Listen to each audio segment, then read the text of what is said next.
ఆధ్యాత్మిక బంధువులకు నమస్సులు.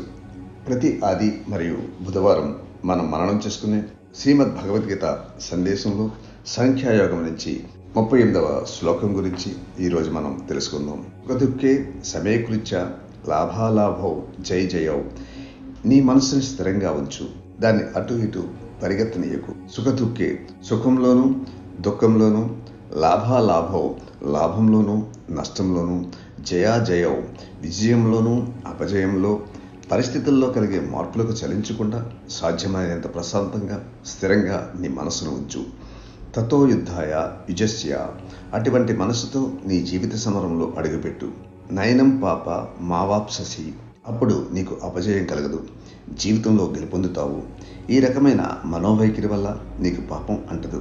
ఎప్పుడైనా కానీ నీవు గొప్ప విషయాన్ని సాధించాలి అనుకున్నప్పుడు దానిని ప్రశాంతమైన నిశ్చలమైన మనసుతో సాధించగలుగుతావు, కానీ ఉద్రేకపూరితమైన మనసుతో సాధించలేవు.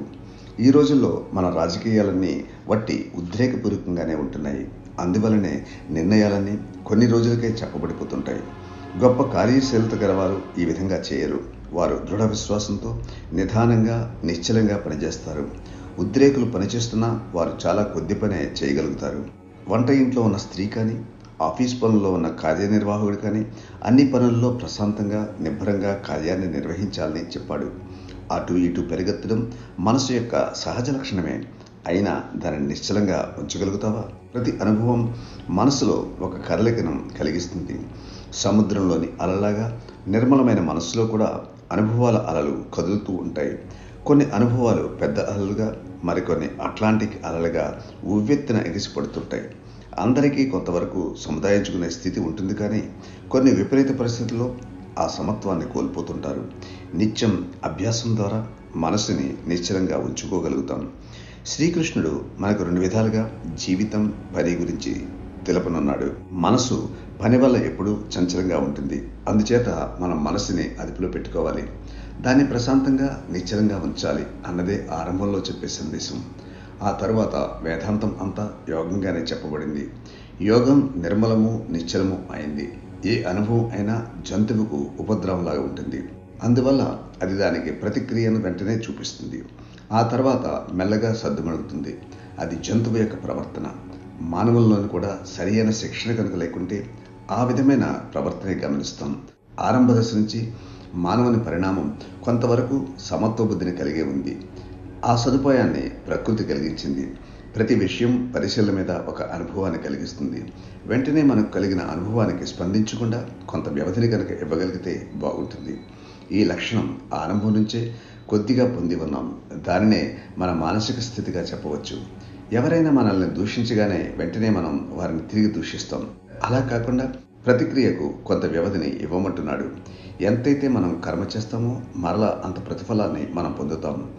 యంత్రం విషయంలో మనం ఎంత పని ఇస్తే అంత పని యంత్రం చేయడం చూస్తాం, కానీ మన విషయంలో అది భిన్నంగా ఉంటుంది.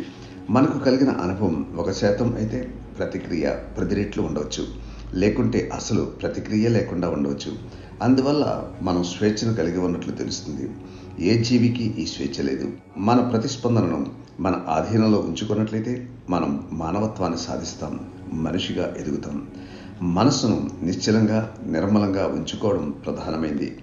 ఈ విధంగా ఆచరిస్తూ పోతూ ఉంటే మనసు ఇంకా దృఢపడుతుంది. మరల మనసును నిర్మలంగా ఉంచుకోవలసిన అవసరం వస్తూనే ఉంటుంది. మన లక్ష్యం మనసు ద్వారా మన చుట్టూ ఉన్న పరిస్థితిని ఆధీనంలో ఉంచుకొని పరిస్థితులకు బానిసలమవ్వకుండా మనగలగడం. మనిషి కేవలం ఒక కీటకం కాడు. మనిషి స్వేచ్ఛాజీవిగా ఉండాలి. స్వేచ్ఛనే ఆధునిక జీవశాస్త్రం, నాడీశాస్త్రం, వేదాంతం చెబుతున్నాయి. ఈ శాస్త్రాలన్నీ వాటి గమ్యాన్ని ఆ స్వేచ్ఛకే చేరుస్తున్నాయి.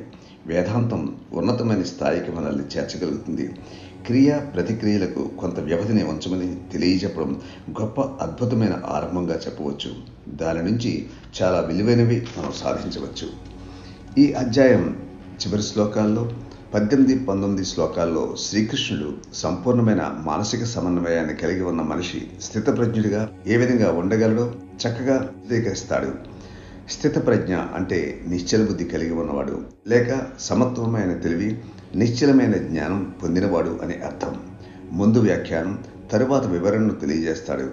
మొత్తం గ్రంథం అంతా ప్రతి మనిషికి వర్తిస్తుంది. స్త్రీ పురుష బాలబాలికలకు అందరికీ ఈ జ్ఞానం అవసరం. మానవుని వ్యక్తిత్వాన్ని ఏ విధంగా పెంపొందించాలి, ఈ శారీరక మానసిక శక్తులను ఏ విధంగా అదుపులో పెట్టుకోవాలి, ఎలా వృద్ధిపరచాలి, ఎలా వ్యాప్తి చేయాలి, దాని నుంచి ఉత్తమమైన లక్షణాలను బాహ్యంగా ఏ విధంగా వెలికి తీయాలి అన్నదే గీత యొక్క ముఖ్య ఉద్దేశం.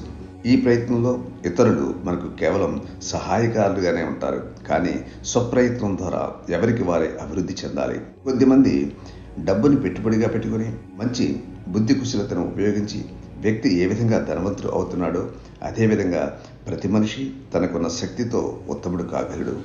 ఇచ్చిన శక్తితోనే ఉన్నత లక్షణాలను పెంపొందించుకుని తనను తాను అభివృద్ధిపరుచుకుని ఇతరులకు కూడా తాను సహాయకారి కాగలడు. మనిషి తనను తానే విశ్లేషించుకుంటూ తన నిజస్వరూపమైన ఆత్మను చేరడమే మొత్తం గ్రంథం యొక్క ప్రయోజనంగా మనకు తెలుస్తుంది. ఈ గీతను అర్థం చేసుకున్న వ్యక్తులు సాహసంతో కొత్త కొత్త వ్యాపారాలను ప్రారంభించగలరు. వెనుకటి తరం వారు నాకు ఇంతవరకే ప్రాప్తి అంటూ నీరుగారుతూ నిస్సత్తువుగా దేనికి ఉపక్రమించేవారు కారు. ఇది చదివి అర్థం చేసుకున్న వ్యక్తి గొప్ప కార్యదీక్షతో కర్మాగారాలు ఇతర వృత్తులను చేపట్టడమే కాకుండా దయాత్ములుగానే ఉండగలరు. సాహసమైన ఉద్యమానికి పనిచేయడానికి ముందుకు వచ్చి ఉపయోగపడిన వాటిని దూరంగా ఉంచగలిగినప్పుడు అభివృద్ధి జరుగుతుంది. ఉద్యమానికి ముందు స్వీయ లాభానికి వెనుక ఉండాలి అని మనం పిల్లలకందరకు చెప్పాలి. అప్పుడే మన జాతి అభివృద్ధి చెందుతుంది. మన బోధ ఈ రోజుల్లో వేరే తీరుగా ఉంటుంది. మన సొంత పనికి, ఆనందానికి, లాభానికి ముందుంటాం. ఏదైనా సాహసంతో కూడిందైతే దేశానికి సంబంధించిందైనా నిర్లిప్తతను వహిస్తాం. ఈ విధంగా మనం పిల్లలకు బోధించి వారిలో చిన్నప్పటి నుంచి స్వార్థాన్ని నూరిపోస్తున్నాం. మానవ వనరుల అభివృద్ధి శాఖ వారు విద్యా విధానం మానవతా విలువలు అన్న అంశాన్ని చేపట్టారు. ఈ గీత అంతా కూడా మానవతా విలువలతో కూడిన విద్యా విధానాన్ని మనకు తెలియజేస్తుంది. ఈ విలువలను సంఘంలోని విద్యార్థుల వద్దకు తీసుకుని వెళ్ళి చెప్పాలి. గొప్ప కార్యదక్షత కలిగి ఉంటూ మనం మంచి సృజనాత్మక శక్తిని పెంపొందించుకోవాలి. అప్పుడే నిర్లిప్తమైన నిశ్చలమైన మనసుతో పని ప్రశాంతంగానూ పద్ధతిగానూ నడుస్తుంది. ఒట్టిగా ఆర్భాటం చేసేవారి వల్ల ఏమీ పని ఉండదు. ఈ విషయం పై వివరణ 2-3 అధ్యాయాల్లో వస్తుంది. 3వ అధ్యాయం కర్మయోగం కేవలం పని కొరకే కాక నిర్మలమైన సమత్వ బుద్ధి అంతరంగిక సాధనాలను అనుసరించడానికి చాలా అవసరం. ప్రకృతి భౌతికంగా ఈ సమన్వయాన్ని శరీరంలోని వివిధ రీతులైన కార్యాలకు సహజంగా కల్పిస్తుంది. బాహ్య వాతావరణంలో ఉష్ణోగ్రతల మార్పులు ఏ విధంగా ఉన్నా మన శరీరం ఒక సమమయమైన ఉష్ణోగ్రతను కలిగి ఉంది. ప్రకృతి ఈ శరీర పరిణామంలో సమతుల్యం సాధించిన పిమ్మట మరికొంత ముందుకు వెళ్ళి మెదడు అనే పదార్థాన్ని తయారు చేసింది.